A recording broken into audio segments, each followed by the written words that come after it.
Okay, so sorry for the interruption. I'll just continue. So the face-centered cubic cell has a total of 8 tetrahedral voids. Okay. Now, why there are 2 voids here? What is the logic behind? Okay. Now, if you see these lines which I have drawn here, they are solid pink lines. Okay. What are they joining? They are joining the red dot. One corner blue dot is joining one atom at the center of each face. So this will join at the center. It is in, basically, why is this line drawn? It is in contact. So if these two spheres are so big, they are touching each other. Okay, it's not a line actually, they are just in contact with each other. That is why the line.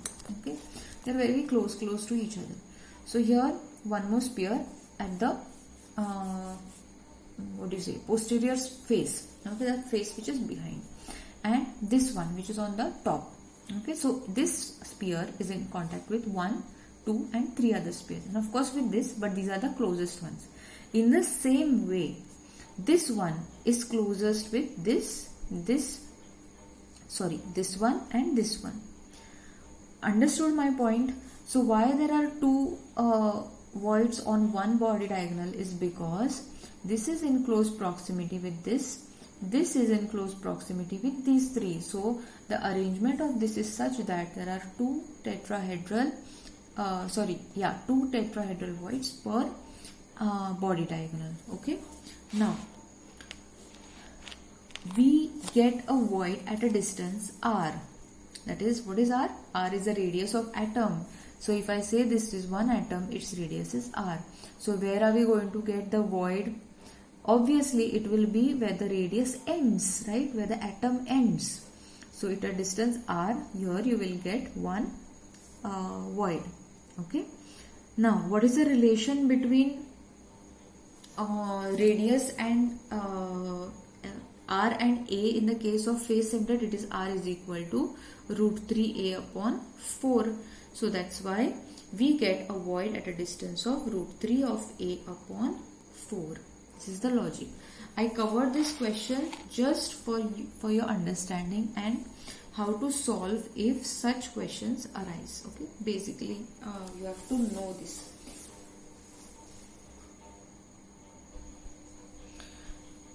Okay, and another concept is the octahedral void in a unit cell. Where do the octahedral voids lie? Now in the previous question we saw where does the tetrahedral void lie, correct? And also why I am taking these 2 concepts is it will explain you the concept. Remember when I had told you the definition of void, I had mentioned that it is n and it is 2n written in purple color. Remember that? I told you, just remember this for right now. The logic I'll explain it to you later on. So this is it. Okay. After going through this concept, you will come to know why it is n and why it is 2n. Okay. So we are talking about octahedral voids in a unit cell. Now when do octahedral voids arise? Or when I talk about a octahedral void in a cubic cell, these black dots are your usual lattice points. These purple dots represent the voids. Okay, so these octahedral voids are at the center. Now here we are talking of the face centered cubic cell. Okay, face centered, here the pink dots are the lattice points on each face and the purple dots are the voids. Okay, the octahedral voids lie at one at the center. So one is here at the center and the second one is at the center of each face. No, not each face, sorry, center of each edge. Okay, this should be at the center of each edge here. Can you see this? Yes. Okay, so octahedral void usually is present at the center and one each at the center of each face. Whereas in tetrahedral voids, what we had seen, it is present on the body diagonal. 2 on each body diagonal. Correct? Now, the one which is present on the edge, okay, it is shared by the between the other unit cell. So how is it done? Okay, So here this I have represented this one. Okay, so if this is one unit cell, the one which I have shown behind, it is shared between this, yeah, and on top. Okay, so this what do you see, void is shared between 1, 2, how many sides? Okay, how many edges? Yeah. Okay, so the total number of octahedral voids, it is touching 4.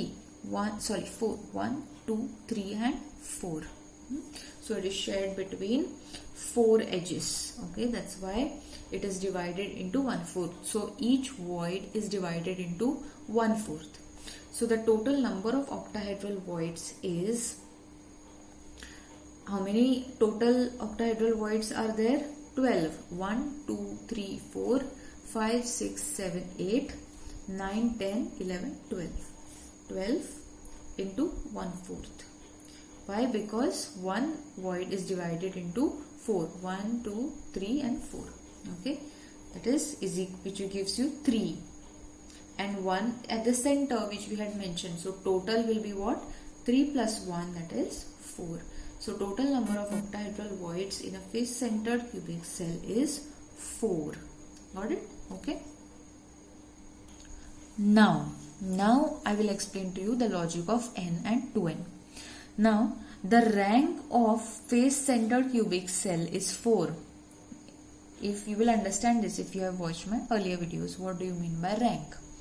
Right? Number of atoms present is 4. Number of octahedral voids in a face-centered cubic cell is 4. We just derived it.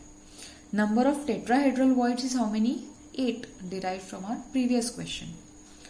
If n is number of atoms or the rank of the unit cell, then octahedral voids is n. Sorry, this should be capital N. Okay.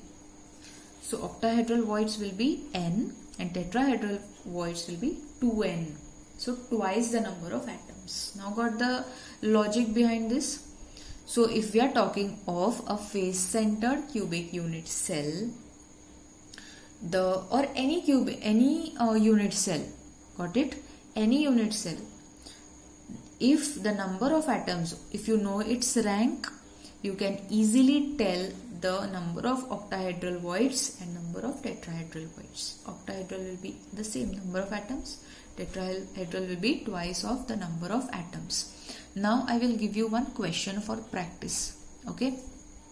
You have to attempt it and you have to let me know. It might require a little bit of additional work from your side, but you have to do it. Only then you will understand when I explain it to you next time. So this is your question. A crystal is made up of 3 types of particles, X, Y and Z, where Z forms a cubic closed packing lattice. X is at all tetrahedral voids. Y is at all the octahedral voids. What is the molecular formula of the compound?